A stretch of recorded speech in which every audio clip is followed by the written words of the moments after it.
Hola, ¿qué tal? Mi nombre es Osvaldo Saavedra y como parte de esta semana número 9 me ha tocado analizar un texto llamado Teoría del lugar central, renovación y revisión, economía política y dinámicas del paisaje en un tiempo prolongado, de Athanasius Bionis y Georgios Papantonius. Así que el día de hoy, para conocer un poco más acerca de la investigación de estos autores, vamos a viajar al mar Mediterráneo. Así que comencemos. El objetivo de esta contribución es abordar y medir brevemente la evolución y aplicabilidad del tema de la teoría del lugar central en estudios arqueológicos previos y contemporáneos.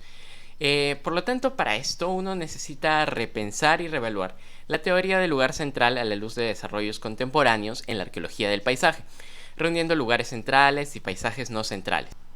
Después de 85 años de la publicación de Walter Christaller, la importancia de su teoría ha sido apreciada, modificada, elaborada, reciclada, criticada y rechazada y revisada en varias ocasiones. Se podría decir que está desfasada, pero es que la teoría del lugar central, a lo largo de su evolución y especialmente en la década de 1900 y 1980, se explicaba, y lo explicaba Christaller, como lugares centrales distribuidos uniformemente, espacios igualmente prósperos y perfectamente competitivos. Tales lugares proporcionaron a sus entornos áreas con bienes y servicios en un mundo limitado e isotrópico. Alejándonos un poco de estos enfoques de la teoría del lugar central que limitan el modelo y viéndolos de una manera más flexible, se puede incluir a todos los lugares que pueden haber funcionado como espacios de centralidad económica, pero no solo económica, sino también ideológica. En el pasado, incluyendo centros urbanos, pueblos agrícolas, asentamientos rurales, espacios funerarios o rituales. La idea de lo que vamos a revisar se deriva de lo metodológico y la teoría que empleamos cuando acercamos los fenómenos del paisaje a la evidencia arqueológica. La arqueología del paisaje supera los límites convencionales de las disciplinas como antropología, historia y geografía, y proporciona una nueva perspectiva y una poderosa herramienta de investigación para abordar cuestiones relacionadas con la formación consciente e inconsciente de la Tierra y los procesos de organización del espacio, que implican la interacción entre el entorno físico y la presencia humana. La temporalidad, la espacialidad, la materialidad y el análisis basado en el sitio son todos englobados en el concepto de paisaje, por lo que a través de su estudio se puede decir mucho sobre respuestas humanas a las cambiantes condiciones de vida durante un tiempo prolongado. Como John Binfley ha argumentado recientemente, el estudio cuidadoso de esta larga ocupación es integral a los paisajes y es la única forma de lograr una profundidad en el estudio de tiempos significativos.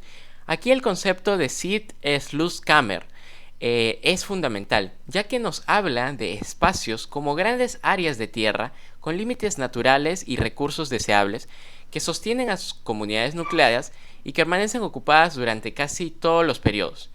La arqueología del paisaje tiene como objetivo reconocer los cambios en la ubicación de los principales asentamientos dentro de estos espacios o microrregiones, y ha verificado que las reubicaciones de sitios de habitación de un periodo a otro siempre se detectan dentro de la misma microrregión.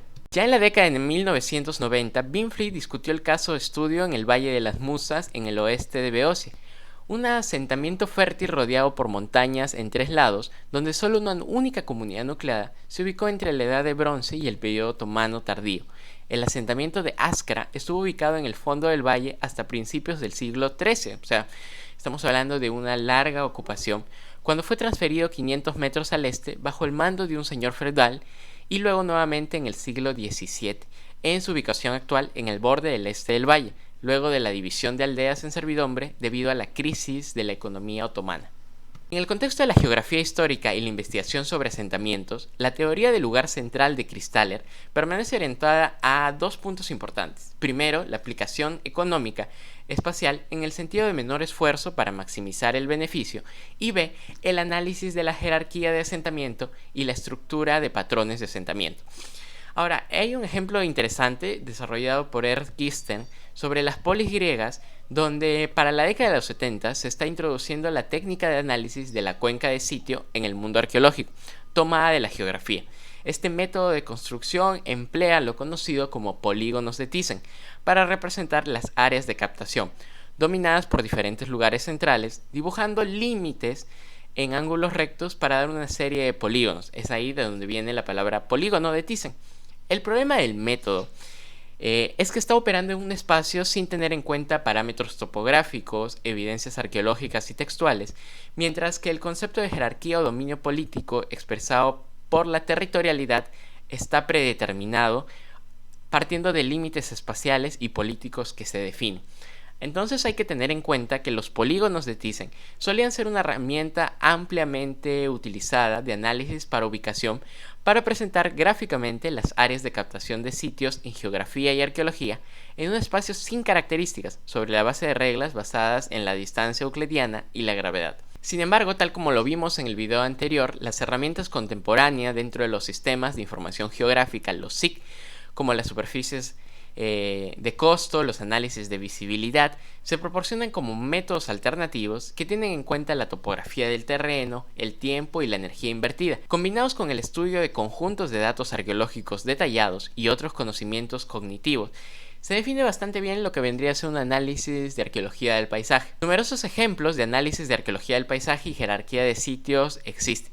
El día de hoy vamos a conocer y revisar un poco acerca de lo que en la literatura arqueológica se hablaba para el sitio arqueológico de Knossos en el Minoico tardío, que comprendía un lugar central real seguido jerárquicamente por ciudades de segundo rango como Fatios, Malia y otros, y rodeado de asentamientos satélites de tercer rango a corta distancia regular. Entonces nos preguntamos, ¿qué define un lugar central como tal y qué parámetros se pueden explorar para evaluar la jerarquía de sitios dentro de una red de asentamientos? Se ha argumentado que un lugar central no siempre tiene que ser un asentamiento, sino también puede ser percibido como un grupo de instituciones que ofrece bienes y servicios a nivel local o regional. Son las funciones centrales las que determinan el grado de centralidad de un lugar determinado, creando una jerarquía de sitios. Así, cuanta más funciones reunidas tenga un sitio, mayor es el nivel de su centralidad a nivel regional y suprarregional. NACOINS se refiere a 10 funciones que se definen para lugares centrales, en los que se puede hablar de política administrativa, legislativa, seguridad, cultura, espiritual, beneficio, agrícola, económico, producción artesanal, comercio, tráfico, transporte. Mirando la evolución de larga duración de los sistemas de asentamiento y jerarquía, es importante que señalemos que los paisajes, las formaciones territoriales y la jerarquía de sitios no permanecen estáticos.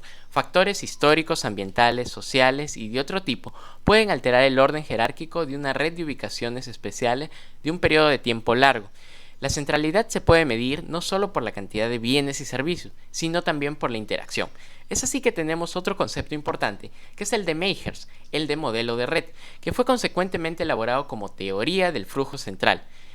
Lo interesante aquí habla de esta concentración relativa de interacción y la ubicación de alta densidad de nodos de interacción, es decir, las interacciones entre espacios pueden ir siendo diferentes a nivel de diferentes grados.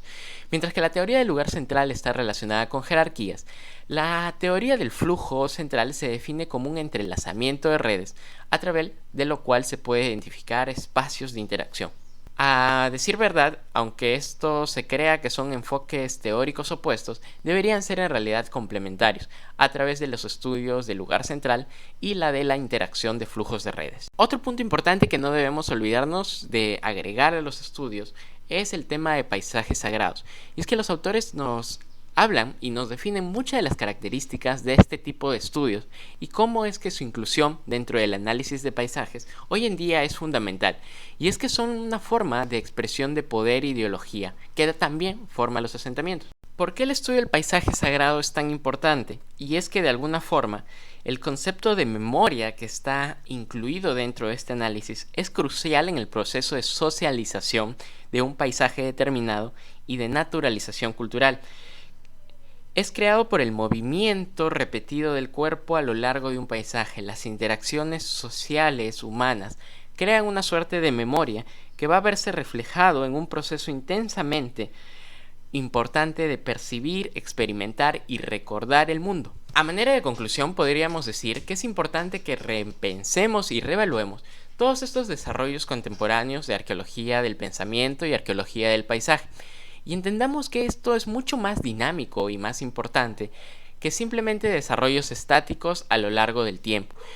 Los estudios y análisis de sacralidad, de economía política, complementan muy bien el análisis de arqueología del paisaje de determinados asentamientos. Además, la teoría del lugar central y el flujo central alimentan de mucha mejor manera todos los estudios y análisis que se quieran realizar en asentamientos, que como nos hemos dado cuenta son mucho más dinámicos de lo que pensábamos. Así que es importante que mantengamos la idea de enfoques multidisciplinarios y diferentes perspectivas que enriquecerán la investigación de estos asentamientos. Y bueno, les dejo las preguntas.